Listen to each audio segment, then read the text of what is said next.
Welcome back to the Beyond the Bestseller podcast. I'm your host, Kelly Schuknecht, and today's guest is Jaclyn Strominger, author of Charting True North, the CEO's Guide to Authentistic Leadership. Now, Jaclyn, I want to start with this title, and I want you to tell me about this word, authentistic. Where did this come from? It's beyond authentic. Like, we it's almost like being authentic has not that it's just overused, but you want to be truly authentic as an action item in what you are doing and in how you are doing it.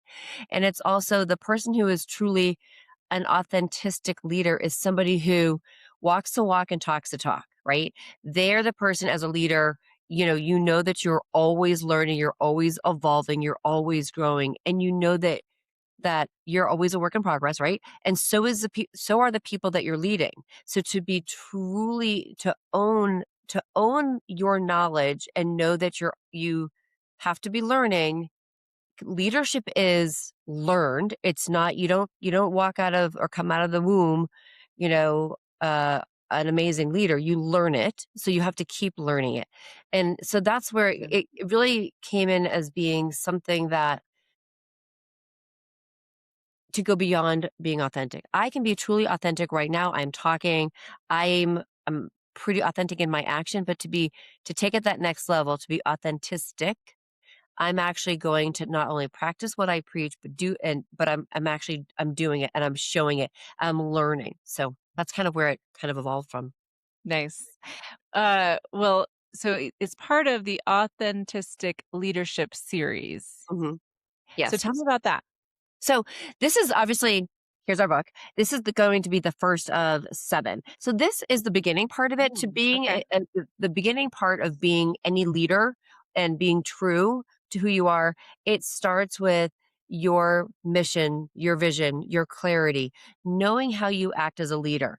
So then the subsequent books will be things like how you actually are with energy. How do you interact? What do Right. you need to work on that energy as a leader? Because we all know that how that works.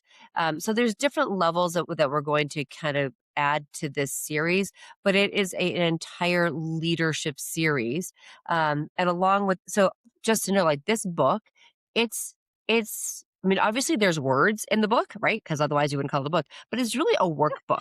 Like the first 14 pages are all about what it truly means to be an authentic leader. We talk about the authentic way. We talk about your compelling future. We're walking you through challenges and setting direction. Those are the first 14 pages. And then we have guided activities. So this is where you basically step into action. So guided, the for lack of a better word, the authentic work, you know, um, analyzing who you are, knowing what those things need to be.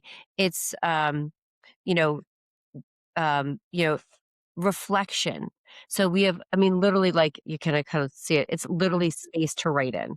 Yeah. So this is a leadership workbook about being that truly authentic leader.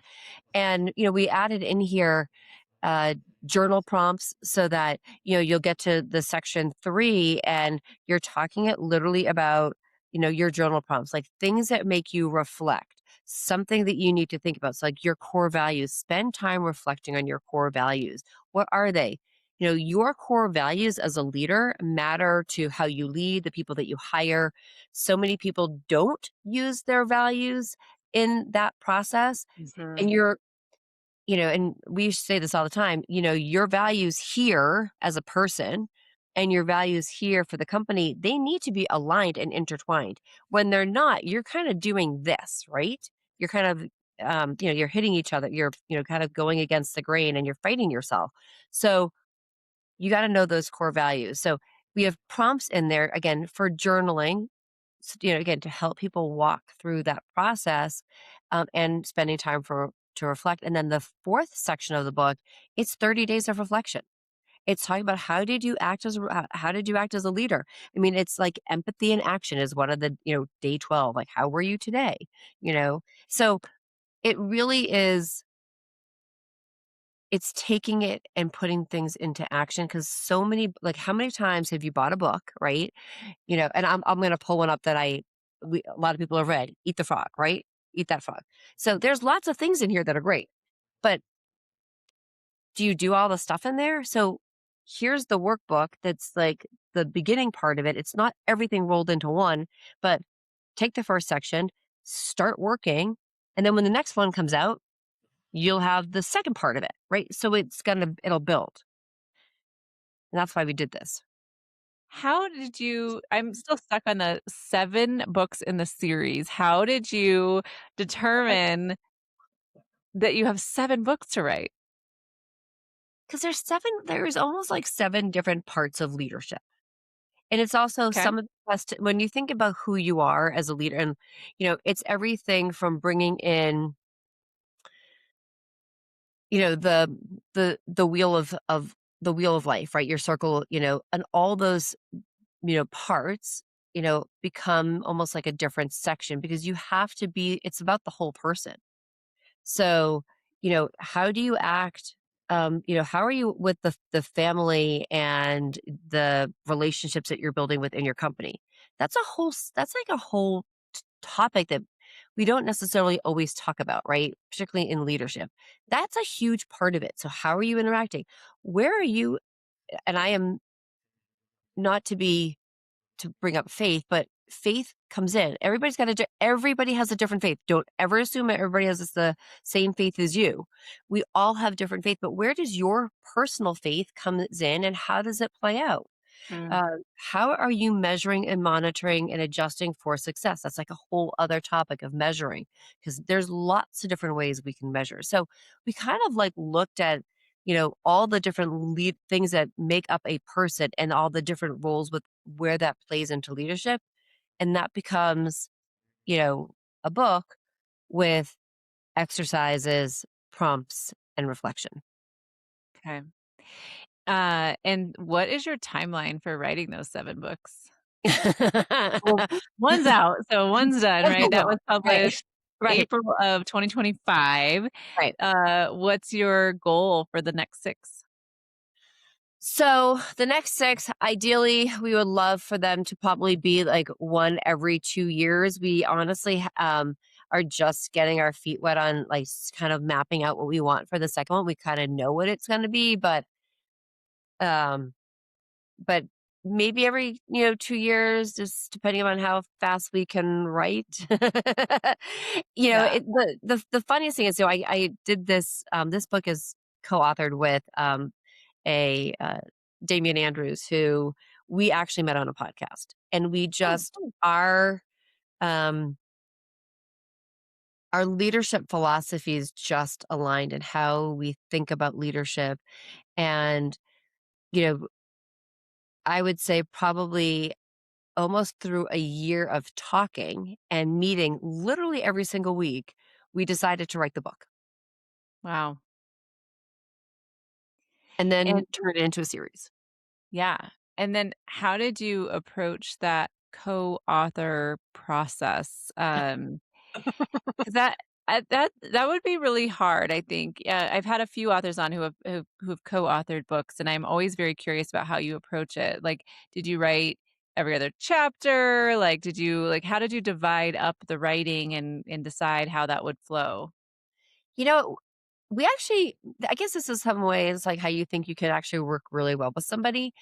We both sort of like um poured our hearts into like the first section, right?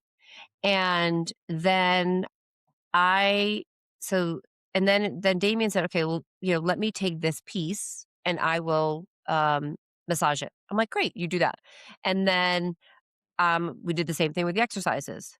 And he did that, and then I did the last bit, like, we both put in all of our prompts that we wanted, and then I kinda reframed it, and then all the weekly questions that we wanted to have for reflection. So, we both did both, but, like, there was parts that, he just, edited better, whatever, and then I did other parts better, so it kind of worked. And Yeah. it wasn't I mean, and there were some days I'm like, "Okay, we said that we were gonna get this done by then," and either I didn't do something or he didn't do something, so, and we're and one key thing is we're also on different, um, parts of the world. I was Mm. gonna say we're definitely different time zones. He's in Australia, Oh, I'm wow. in Yeah. Reno, Nevada. Yeah. Very different time zones. Very different time zones, and also what was really fantastic about it, though, is that, we here in the States, we have, like, you know, leadership is it's again, it's learned, but different mindsets of different things, there might be a little twist on things, like how people phrase things or um, what one other person, like, in another country thinks about leadership. So it was really kind of, uh, fun to blend those together, uh, because there are a few little differences, but we kind of brought them together. Yeah. Yeah. So, you have your own podcast, Yes. The Unstoppable Leader. Well, actually, change the name of it to Unstoppable Success. Okay. It was called the Unstoppable Leadership Spotlight, but I really wanted to talk more also about success and leadership. So kind of just opening it up a little bit, making it a little bit broader, Okay. still focusing on leadership, but yeah. Yeah. And when you talk about leadership, you're what I'm hearing is business owner. Hmm. Yes. Yeah. Yeah. So tell me about what you do in your business, how you serve business owners, and kind of how this book, how you use it in your business. So one of the biggest things with leaders and in business is that so many times what I do is I love working with leaders, CEOs, people that are high performing professionals who have like been going, going, going, and then all of a sudden, kind of one day, are like, oh, where am I? Right. Mm. And sometimes we just need that time to sit and think, okay, how am I doing as a leader? So I love working with them to really reflect on, creating that clarity in their mission and their purpose. Where are they going? Knowing their values. Cause sometimes I mean, at our core, our values are always going to be the same, but there might be some values that we want to really emulate and have in our business more so, or they've come out stronger. If I started my business in my 20s and 30s, started working, maybe there was other things that are important to me now that I'm in my 40s, 50s, or 60s, right? Or Yeah. 70s. So we really want to hone in on those values. And that's actually one of the big things that we do within the book. So I use this book to help people go through a lot of the exercises. They're pointed. If I'm sitting there talking to somebody and I'm just going to pull something up. It's like, you know, transformational leadership elements, right? So we might work through those. Like, what are some of those things that, you know, you feel that's like really going to be transformational and how totally change how you lead? You might be a great leader, but we're always learning. How could you be even better? Right. So, that's where it sort of comes in. And, one of the things that I've seen is like, some people, particularly people who start a business, we start it for one thing, and sometimes we forget that, right? We forget why we started it because we keep going. It might be 5, 10 years down the road. And it's really great to bring that back to people and help them get re energized. Or maybe your company has evolved and you've morphed. Maybe you started out like consulting for X and now you're more consulting for Y, just where the market has Yeah. taken you, but you haven't changed your mission statement and you haven't changed your values and your clarity. So we want to go back in and make sure that all of those things truly align and that everybody in your company also knows what that is. I can't begin to tell you how many times I will ask somebody at a company, just walk in and late. If I'm going into a meeting, I'll say, all right, so tell me, what's the mission of the company? If they, it's, people need to know what it is. Like, the simplest thing is, you ask NASA, and this was like a example that somebody had written about. I can't remember which book I read it in, but, walked into NASA and they asked the janitor, what do you do? He goes, I help put somebody on the moon. Like, right? Like, that's where they were, 1968, whatever that was, right? So, if everybody, like, down to the janitor, needs to know what the mission of the company is. Yeah. Yeah.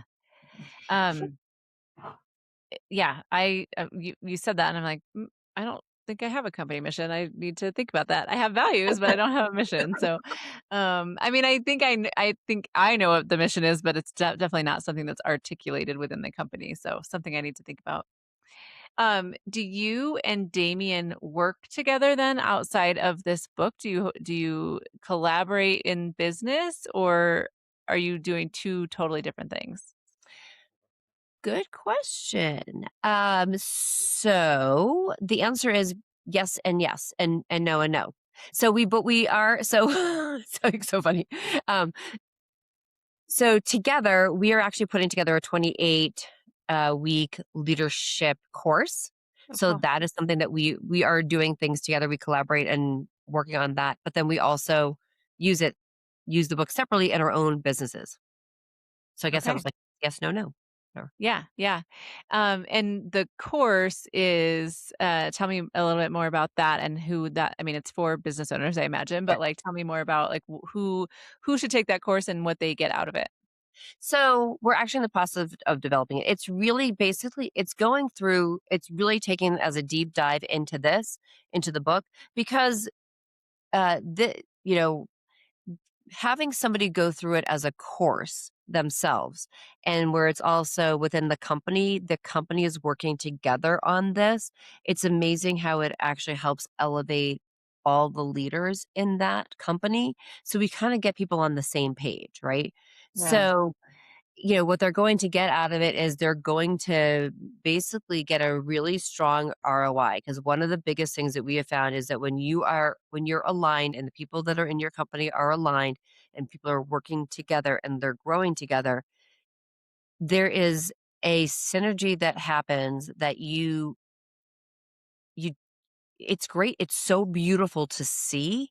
You're just like, "Oh my god, they're all working together." And this you basically get to do more with less because everybody's working together and they know what they're specifically working on. They know their particular mission and they're so excited because they've got the internal line for their own growth.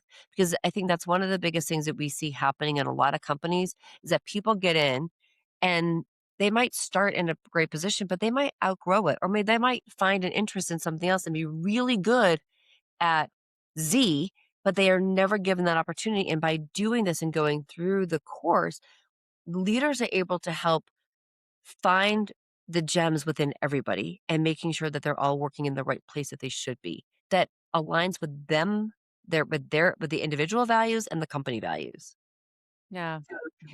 Now, Jacqueline, do you work with the business owners, but do you work with the teams as well, or primarily the leadership? Ideally, we will work with the leadership. You know, the we want to try to help the leaders work with the team. So part of it is like take this, work with your teams, what's happening, Yeah. right? Yeah. And then kind of come back. And Yeah. then we can actually talk. You know, some teams are really big, some teams are small. Not that we would not work with a team, but we're really focused on that leader, that higher level leader.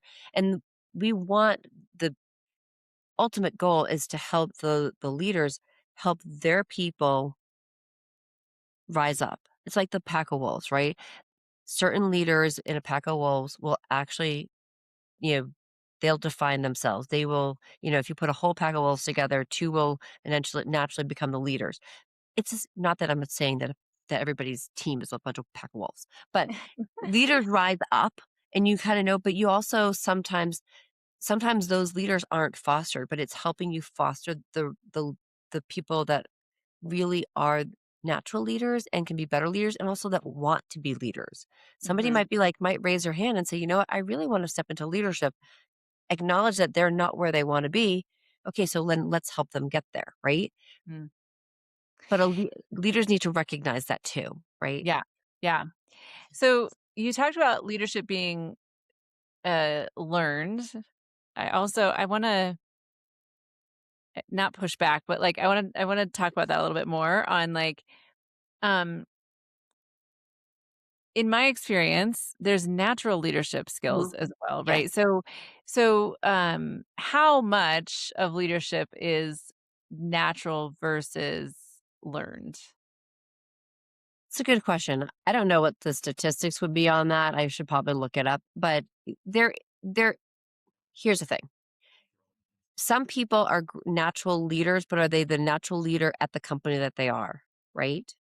And so I think I could be a really great leader out in, you know, to lead a team on, let's say, the ski slope, right? Whatever. But am I taking those same skills and bringing them into my business? Hmm. Right. So I could be a natural leader and I might know how to lead people, but sometimes it doesn't always necessarily manifest into at a company. So I would always say that if somebody is a natural leader, they can always be a better leader. They can always learn to be better. There is some people can naturally step up to the plate or want to take that, but sometimes you also find that the person who is is really good at that, are they also being able to lead the people, and are they having the not enough empathy for the other people who are maybe not as strong, right? So Mhm. so yes, you can there is definitely natural leadership, but it's also could be learned, right? Like, so I always want to say, Yeah. like, if you don't are not a natural leader, but you want to be better at leadership, learn it. Go out and Yeah. learn it. And I always think about the person who's an amazing salesperson. He could be great in the field, like absolutely fantastic. He could be great leading the team out in the field because he can, be in the throes and show people how to close a deal and be there. Put him in an office and he's going to be horrible, right? So Yeah. where are they the natural? Where is that person really the best leader? Yeah. Yeah. Yeah, that makes sense. And yeah, the reason I somewhat push back on that is just in my experience, I have always managed people my whole career, and it because my very first job, like, it was just seen that I had a skill set that, that, like, I didn't really understand any of that at the time. It was just like, "Oh, can you manage this person? Can you handle this thing?" And so I was doing that, and then, through my career have grown teams, and now I'm in a place where, like, I have put people in positions where I'm like, "Oh, you can manage this team, or you can," like, I just think that people should be able to do this because, like, it was for me a natural thing, and then I put people in roles and I'm like, "Oh, they don't understand how to give guidance to people, or how to, be available to team members, or how to coach people, or, like, it's so, uh and so maybe in that situation, it's like, "Okay, you need to go through this leadership course, or you need to, like, learn these skills." But for me, it was always just like it just kind of happened naturally, and I didn't really have to, think about it. It was just, I knew how to manage people and how to, um Somewhere along the line, right? When as you are growing up, there may have been little nuggets that you were taught that may not that have become that it became an unconscious behavior for you. So it's helping somebody go from like being that conscious behavior to an unconscious behavior. So you probably again, it's something that you probably learned. Like I think about very similarly, and I've reflected on this. Growing up, my parents were in sales. I would actually go to, and it's kind of funny when I think about this, I would go to flea markets with my parents when I was a kid, and we sold um, lots of different things. But one of the things that we sold was concert t shirts, like Black Sabbath, AC/DC, right? At flea markets. Long story about why we did that. Very Anyway, interesting. right? But random, right? But, like, I just always like, from that, like, you learn, like, to how to, like, approach people, and I was doing that as a young, like, from a young kid. I thought everybody knew how to do that. Just assumed, right? But no. So, there's things that we learn as we're growing up too, Mm. that again, it became an unconscious behavior for me. I just do it. And I literally would say, like, "You don't know how to do that?" Or Yeah. picking up the phone, like, picking up the phone to, like, ask somebody, you know, what directions, information, and, you say, "Oh, just call them," and people look at you like, "Call them? Oh my god. Pick up the phone." Or like you got one in your hand, right? Like, Right, right. and We call people on this right, thing? right. When I was a kid, so I mean, this is kind of funny too. Like when I was a kid, I had to, my parents, again, we're in sales or whatever. So my parents were like, oh, well, can you just pick up the, dial Joey at whatever store and let him know that I'm going to be, I'm running out the door. I'm going to be 5 minutes, 10 minutes late. I'm like, okay, like, hello, Mrs. When I speak with the manager, Mrs. Blah, blah, blah, or whoever it was, I don't know. I just did it. I mean, was I scared probably the first time? Yeah. But then I don't know. That's why I'm always like, just do it. Right. Yeah, But yeah, again, learn things and learn skills. And that's also where not everybody was obviously brought up in the same environment. So how do you take that person, so who does not know how to, uh, set boundaries, right? So somebody who's going to be able to, have time for other people, sometimes what ends up happening is they give up too much of their time, right? So there's that fine balance. So how do you know when you can show somebody and teach them, versus do for them, right? Like that whole concept, give a man a fish, you feed him for a day, teach a man to fish, feed him for a lifetime. It's the same thing in leadership, right? So I want to show you how to do it. And then you go off and do it. And then you need to come back to me, right? And see how you did it. If I keep doing it for you, you're never going to learn and you're never going to grow. If I also always am helping everybody, then I'm never doing my own thing that I need to get done. So there's that fine balance. But it's those are all things that we sometimes we have to learn yeah, or yeah, get better at. Like you may have known, like you may have been really great at building people up and building the teams, but maybe you read a book and said, oh, I want to do a little bit better at that. So you could do it better. yeah.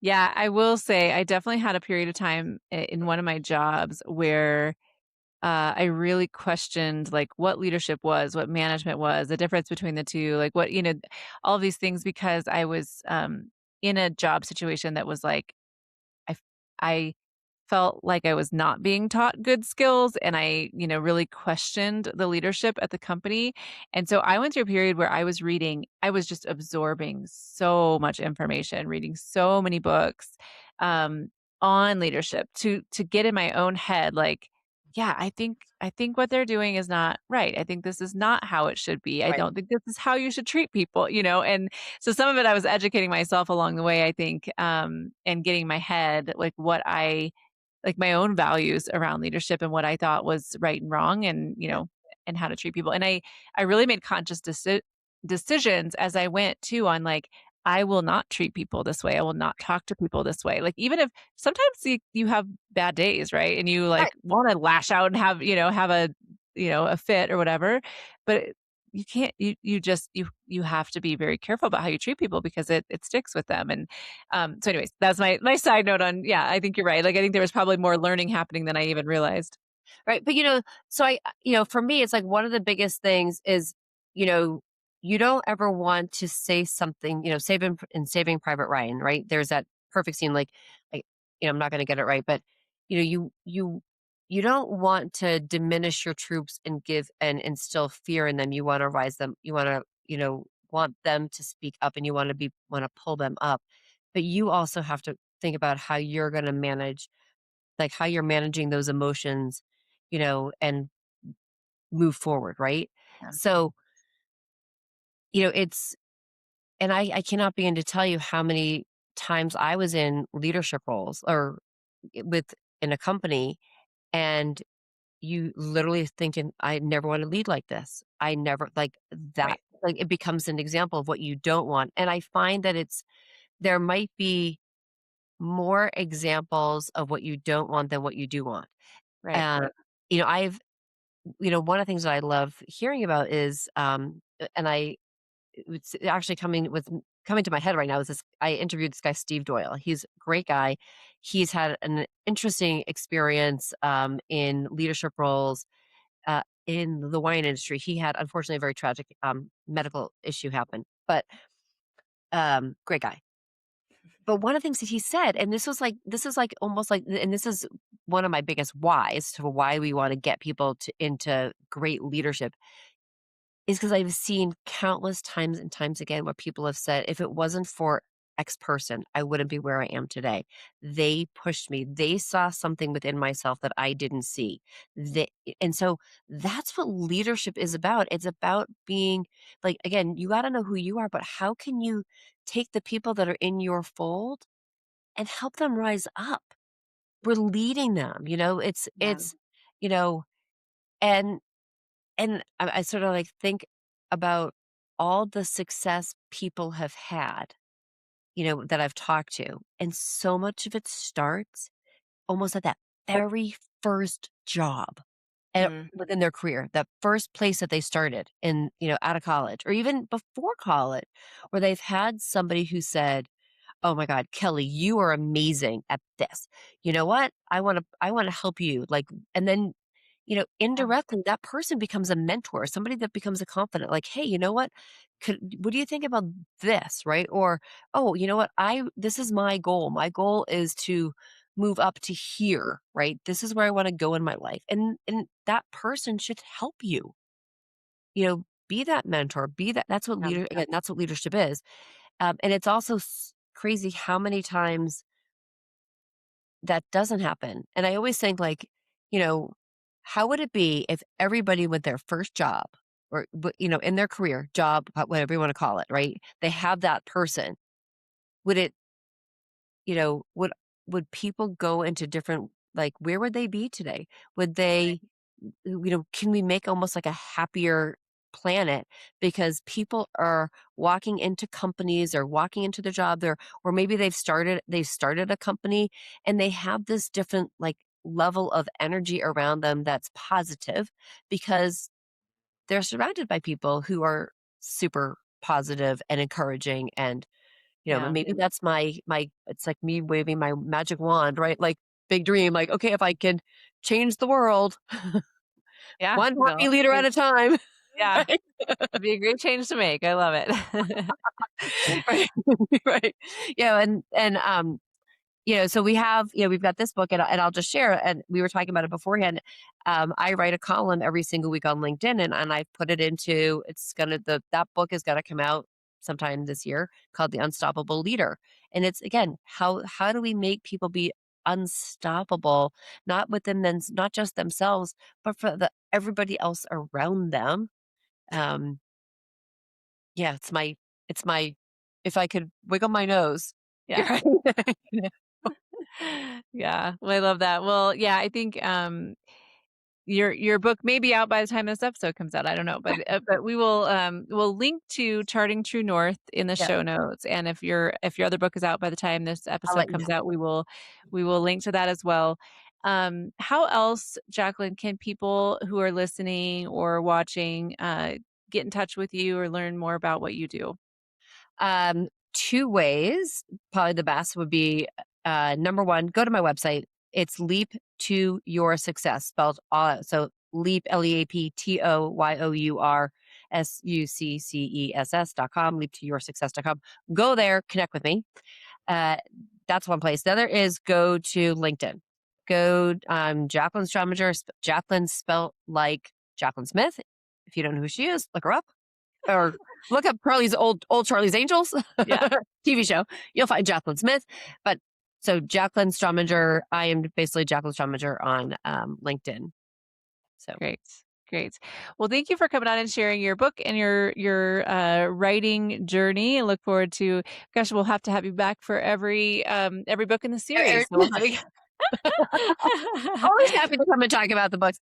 If we can change it, it's almost like if we can help, one person, we're doing something good.